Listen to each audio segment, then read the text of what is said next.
We feel honored to have with us Dr. S.M. Samir, Professor and Head of Training and Placement at NIT Calicut, Secretary at IEEE Region 10, immediate past chair of IEEE Calicut section, a man of distinct vision who has led IEEE at the forefront in transforming lives and inspiring future innovators with his spirited contributions.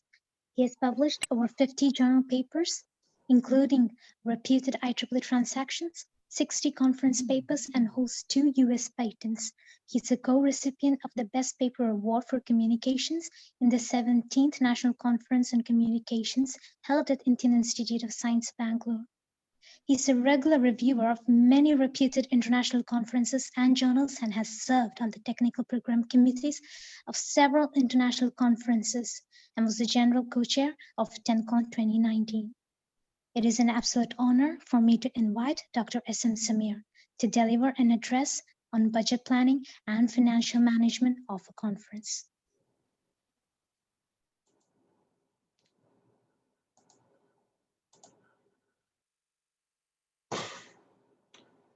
Thank you, Dina, for the kind introduction. I hope my slides are visible now. Yes, sir. Yeah, thank you. So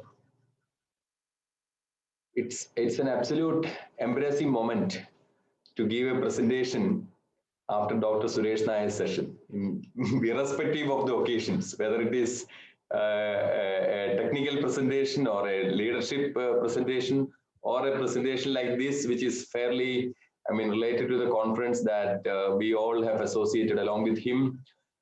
He is such a marvelous, presenter who is basically a storyteller who will be able to narrate a whole lot of incidents that issues and processes that we have done as part of TENCON for about 18 months in a matter of half an hour, basically. So,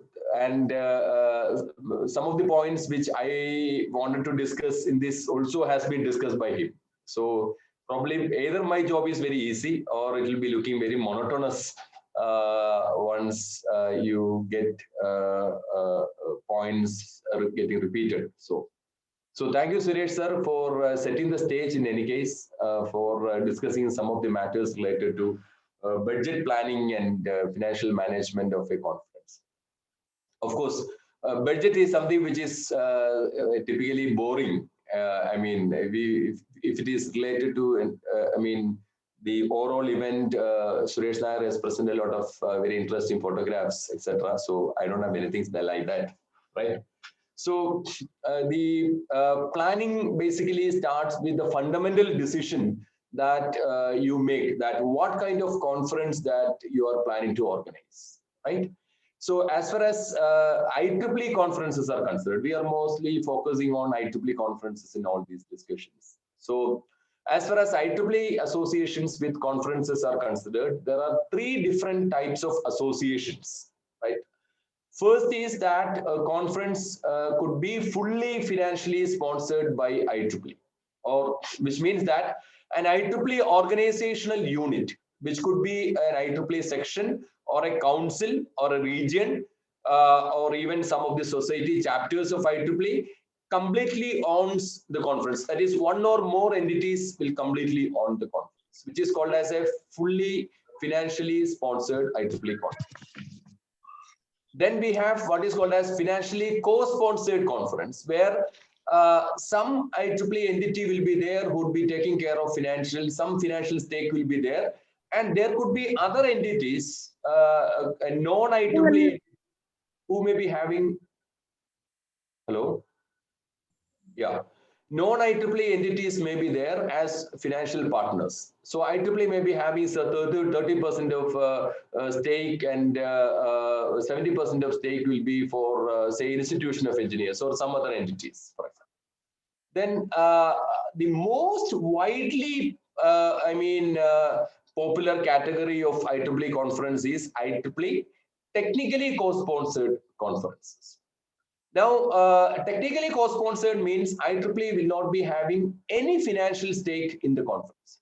Neither the section or council or society chapters, they all may be involving, or some of them may be involving, but not as financial sponsor. Now, IEEE will have certain, regulatory payments to be made depending on the category of the sponsorship. If a conference is a fully financially sponsored conference, doesn't mean that a fully financial sponsor conference means that, doesn't mean that IEEE will give all the money to conduct the conference, because the conference which Suresh Nair has just now explained, IEEE 10Con 2019, is a fully financially sponsored conference where IEEE Region 10 has got 30% stake, and the organizing section will have 70% of stake. So when IEEE Region 10 has 30% stake, it doesn't mean that 30% of money will be coming from IEEE Region 10 or 70% of money is IEEE Kerala section. No, it will not come.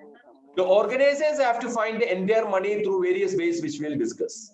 But if there is a surplus, then the surplus share will be distributed based on the sponsorship rules. Like 30% of 10Con 2019 has been given to IEEE Region 10.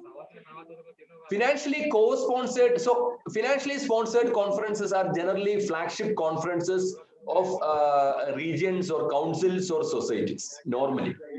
Okay. Asmabi, can you just mute your mic? The financially co-sponsored conferences are conferences with a certain percentage of stake, as I have mentioned. So, here IEEE and non-IEEE entities also may be involved. It's also not very popular, in our region, basically, because normally our conferences will be having associations directly with IEEE, or directly it will be a technically co-sponsored conferences. Sometimes some of the institutions may come, like colleges may take some stake. So in which case, section may be having, say, 50% stake, and a college will be having 50% stake. So that kind of model will be there. For example, IEEE Spices is a very flagship conference of IEEE Kerala section. IEEE Spices is kind of a generally follow 50-50 model. Like 50% of stake will be for the section, remaining 50% will be the host institution which conducts the conference. Technically co-sponsored conferences are about, you can say 80% of IEEE conferences are technically co-sponsored conferences, where IEEE will have only technical association through section council or technical society chapters. Now, technically co-sponsored conferences incur certain fee payment to be made to IEEE, various entities of IEEE. Like if it is a technically co-sponsored conference, then the general process of approval is that the organizers need to approach the local section where the conference is going to be held. The local section concurrence has to be obtained, and they may have some regulatory payment to be made. For example, if it is IEEE Kerala section who is associating as the local OU, and local OU is mandatory for a technically co-sponsored conference. IEEE Kerala section charges rupees 25,000 plus GST as processing fee for its association. Similarly, IEEE India Council also charges rupees 25,000 plus GST if India Council is the local OU. Now, apart from this local OU payment, there are some payments due to IEEE headquarters. If it is a technically co-sponsored conference, after getting concurrence of the local OU, the organizers will submit their application to IEEE headquarters, IEEE MC, and then they will ask for certain payment. And some of these payments are basically to be made after the conference. So sometimes some of the OU will ask you to make some advance payment to make sure that you will pay the amount after the conference. Now, these payments are recently revised as per the 2020 revision. The technical co-sponsorship fee is a flat $1,450 payment to be made. And when you pay that and associate your conference with IEEE, you will be able to say that you are conducting an international conference on, say, signal processing and communication, sponsored by technically co-sponsored by IEEE. And you will be able to use the local OU, the logo, etc. But you will not be able to call your conference as an IEEE conference. If you want to call your conference as a IEEE 10 code or IEEE 10 sim or IEEE spices with IEEE before the acronym of the conference name, then it has to be either a financially sponsored conference or a financially co-sponsored conference. For a technically co-sponsored conference, you will be able to use IEEE logo. You will be able to say that you are a technically co-sponsored conference of IEEE. That's it. Now, once you organize a TCS conference, then you need not publish, as per the current policy of IEEE, you need not publish your papers in IEEE Explore digital library, which we are familiar with. It is optional. You can choose Springer or Elsevier or any other publisher or any, local publishing can be done with then the proceedings can be published. But if you say that our papers need to go to IEEE Explore, then for every paper that is going to IEEE Explore, we need to pay 22 US dollars. So if you are your conference is having say 100 papers going to IEEE Explore after presentation, then you have to pay $2,200 plus $1,450. So now these amounts which we may have to pay has to be kept in mind while finalizing the registration fee for the conference, because ultimately you have to get this money from the participants itself or through sponsorship, right? So this is the idea. Now, what are the important financial considerations, right?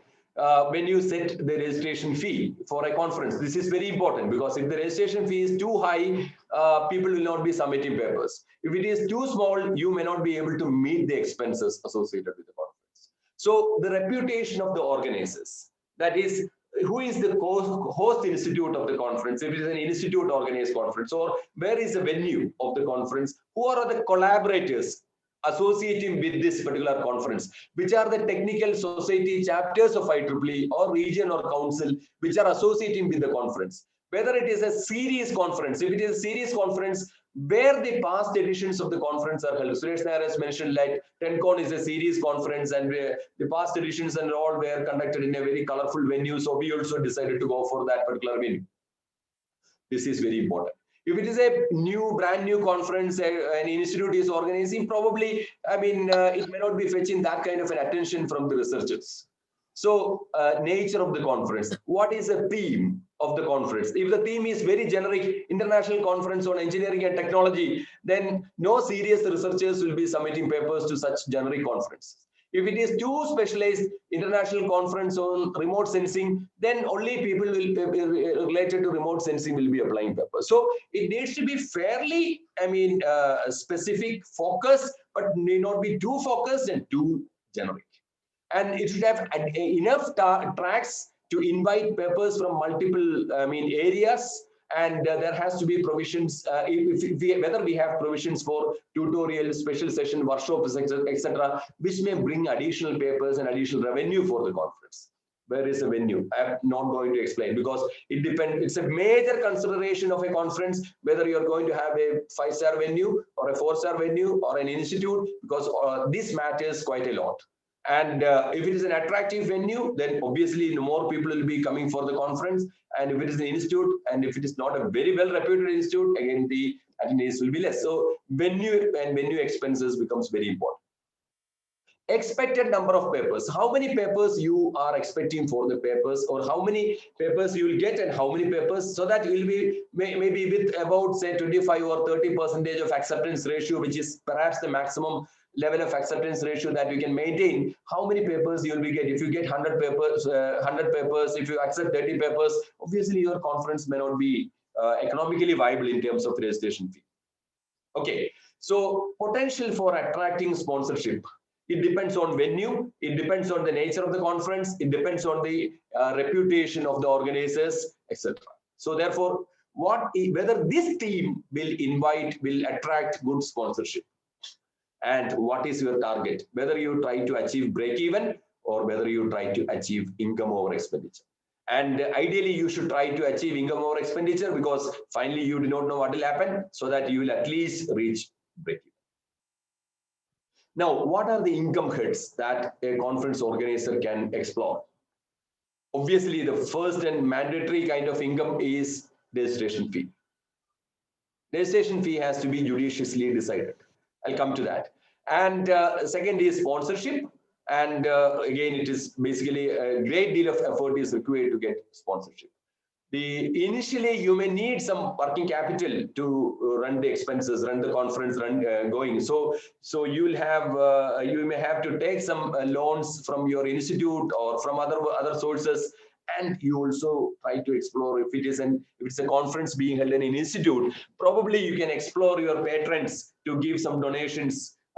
Maybe your alumni can be approached to give some donations and all for the conference. I mean, these are all specific cases. Probably we may have to see. So registration fee. So normally three classes of tires will be there for the registration fee. Now this is a sample registration fee table which we have used in TenCon 2019. So we had three categories. There is an early bird registration, there is a midway registration, and then on-site registration. So typically we'll have two popular categories, one early bird and one is after that bid. So early bird registration numbers will help us to plan the food expenses, mainly venue expenses. So we can increase the number, decrease the number depending on the early bird registration, because we may have to tell these numbers in advance. So, and there could be various categories for registration. Basically, we have one, if the conference is happening in India, generally we'll have registration fee table for the host country and overseas registration. We have two categories. Now, in this itself, we have various, subcategories like IEEE member registration fee, IEEE non-member. And if it is an IEEE conference, then obviously the IEEE member should be given a discounted registration as compared to non-IEEE members. Similarly, student member and student non-members, there has to be a differentiation in the registration fee. And sometimes you may have to give special registration for tutorials, workshops, special sessions, etc. All these depends basically. So you can see that these registration fees may be a little bit on, moderate as compared to various past editions and future editions of TenCon. If you go and see the table, you can see that this being a conference held in India, though the venue was one of the most expensive venue in South India, we have kept the registration fee for an IEEE member from India is about 25,000 fee, which was just meeting the food expenses in the venue as per the rates of the hotel. So then how did you manage revenue? It was through sponsorship. It was through untiring efforts of the entire team led by Suresh Nair. So, and then we may have to give different types of registration fee. Generally, organizers will specify different categories of registration and then different tiers, different discounts for the registration. Generally, for every accepted paper, many organizers, most of the organizers will insist for one full registration. Even if all the authors of a paper are students. This is a general practice followed in most of the conferences. That one full registration means one either IEEE member or non-member registration. Student registration may be possible for additional papers. And some organizers will be having a lot of money with them. Probably they can allow student registration for student papers. Then if multiple papers are there, some organizers will say that for every paper there has to be a separate registration. Whereas some organizers will say that maybe two papers could be submitted under one registration. So like that, different discounted or two or three papers, one registration could be there. So different such categories can be provided. Now, if you give discounts for some categories, then obviously you have to, ask for proofs like IEEE member, student member, etc. So you have to give proof. Now, sponsorship. Now, sponsorship could be coming from private companies, could be from government, from public sectors, and all these. These are some of the funding agencies who are having schemes for supporting conferences. It doesn't mean that all these funding agencies will support the conference that you are organizing, because it depends on the theme of the conference, area, the organizing team, the other people involved, the reputation of the conference, and so on. So you will be able to, you need to approach multiple agencies. Every agency will have, especially government agencies, will have very lengthy forms, online, sometimes offline, sometimes to be filled up. You need to give a lot of details. So you need to have a sponsorship committee who would be looking at all these applications and all and following it up on a regular basis. You need to apply well in advance so that you will be able to get good funding. And there are a lot of agencies like these also.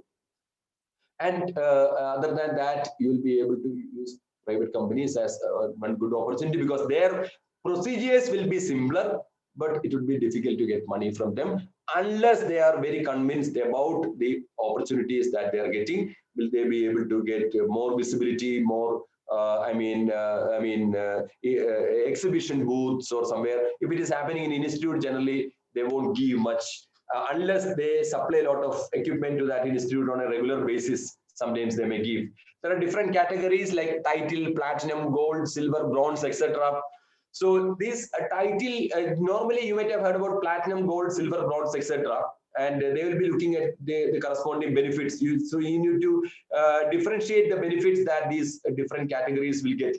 Title sponsor is not very popular with technical conferences. It is popular with many of the TV shows, basically, but it is something which we have explored for TenCon, that we had a platinum sponsor, then we thought of getting another sponsor who can potentially give more money. So we decided to have a title sponsor terminology, and then we got Nissan Motors as the title sponsors. And for this particular conference, we had several rounds of negotiation with them to get the adequate sponsorship for that. Now, these are the income, basically. So income is basically only two, that is registration and sponsorship. Now, expenses. You have a lot of heads for expenses, right? So travel, boarding, lodging, etc. of invited speakers. So you need to explore hotel transportation partners for you, for your conference. Decent accommodation need to be given for guests, but expenses have to be moderate. Local transportations, honorarium and memento to invited speakers, you need to have a budget for that. And venue arrangements, light, sound, posters, banners, decoration, all these arrangements, basically. Then registration kit, Suresh Nair has already mentioned what are things to be there, photo, video, then entertainment program. All these are your budget cuts. Printing, stationery, brochure, poster, proceedings, schedule, abstracts, etc. Everything has to be printed. You need to have a conference management system like IDAS or Easy Chair or Track Chair or similar conference management system. I'll come to that.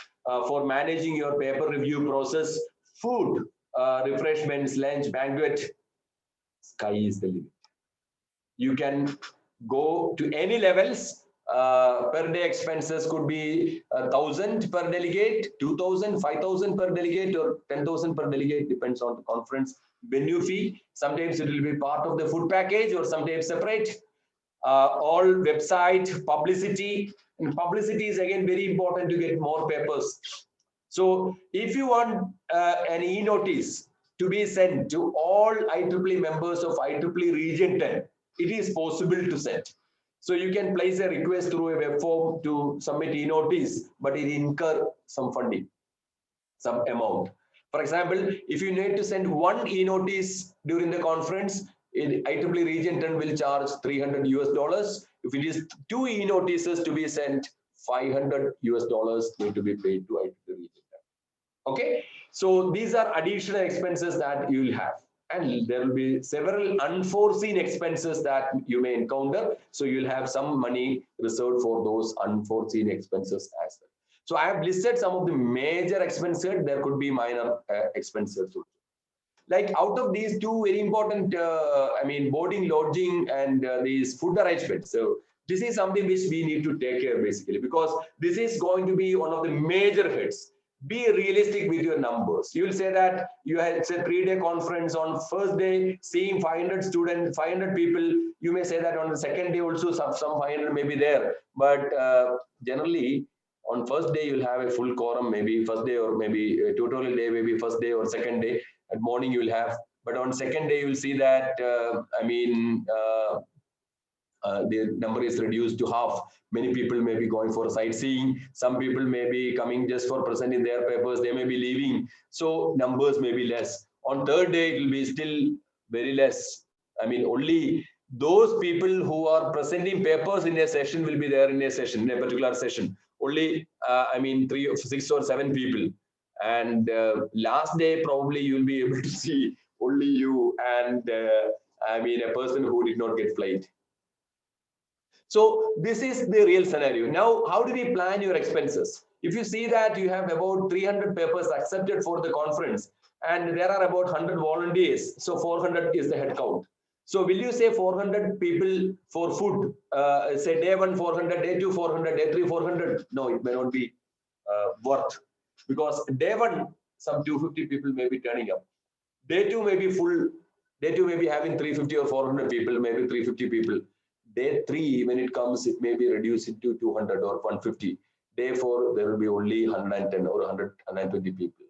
So you can plan your numbers when you negotiate with the hotel or negotiate with the food supplier. You can keep all these in mind and negotiate with reasonable numbers, because this is going to decide your major expenses, right? Now, as Dr. Suresh Nair was mentioning, when you conduct big conferences, serious conferences, you need to have a professional event management system in place. Otherwise, it is very difficult. So it's an easier option, but it is an expensive option too. So we may have to negotiate with multiple vendors to see which is the most economical option for you. But the advantage is that if you are having an event management team, then the end-to-end management can be done with them, or you can call them for selected purposes also, like all venue arrangement, light and sound, everything that you can give to one party.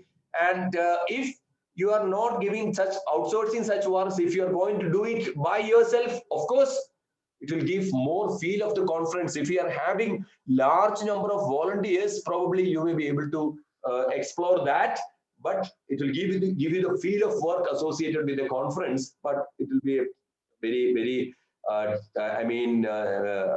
tiring experience, basically. It again depends on academic institution, whether the conference is held in academic institution or external venue, because in academic institutions, we'll get a lot of progress. Our MTech students, our PhD students, etc., will be throughout available. They will be asked to be there for all works. So therefore, you will be able to manage certain workload with them. Whereas if it is an external venue, then we may have to have an event management team. And another major expense side is the conference management system, the review management, depending on the platform that you use, say whether it is IDAS or EasyChair, etc. So IDAS typically charges $6 per paper for first 100 papers, and $5 for each of the other papers, basically, with some minimum and with some additional expenses for other processings. Whereas EasyChair has got a free version and a paid version. And the free version has got only very limited features, and we may have to live with that. The publication chair will have a very tough time. No plagiarism checking tool will be available. So remember now, if you are having an IEEE conference, then one advantage is that you will be able to use the IEEE's plagiarism checking tool for checking the software papers submitted to your conference. IEEE cross-check account will be given to the organizers. Whereas if you are using a paid version of IDAS or EasyChair, it will have inbuilt tools. You will be able to check plagiarism. This is a very, very important requirement. And these are the typical fee charged for different numbers of papers, the fee charged in pounds by EasyChair. Now, before and during and after the conference, planning is extremely critical. And you need to have a proper bank account with all regulatory compliances satisfied. And you need to have a payment gateway. And we need to look at the gateway fee. There are various gateway agencies which provides payment gateway with a different fee, and the fee has to be looked at, the service charge that they charge. And because of payment gateway, our job is very easy now for international payments as well. And during the conference, we need to have a control on the miscellaneous expenses, because there could be many unforeseen expenses. We need to make sure that all tax deduction at source and GST, etc. compliances are satisfied, which are very important now, because we'll be under close watching. All conference registration fee as per the law of the land now are subjected to GST. We need to collect 18% GST from the registration fee, along with the registration fee, and it has to be remitted properly to Government of India. And we need to insist for bills, and auditing and accounting is very, very important. So all original bills, vouchers, contracts, everything has to be kept. And most of the funding agencies will be having earmarking their sponsorship to specific heads. Like you will be able to spend the money given by ACT only for paying so and so expenses. So you need to submit utilization certificates to them, and you should book your expenses in the permissible heads of accounts by these funding agencies. So, as a rule of thumb, as a conference treasurer, you must always negotiate, and negotiate for every penny that you spend. Otherwise, the expenses will not be under control, right? So as a conference treasurer, you should be very careful that you should not lose any money from your pocket. This is very important, because there are many conference treasurers who are like who have lost money at the end of the day. All the best. Thank you. Thank you so much, sir, for providing us with a cross-dimensional perspective on the multifaceted topic that is budget planning and financial management of a conference. We are deeply indebted to you for taking a significant portion of your time amidst your very busy schedule to join us here. We would like to present a small token of our love and appreciation for your very kind support.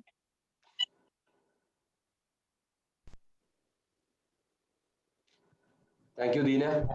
Thank you, organizers, for this wonderful memento. And probably if there are any questions, participants can type in the chat window so that I'll give a reply in the chat.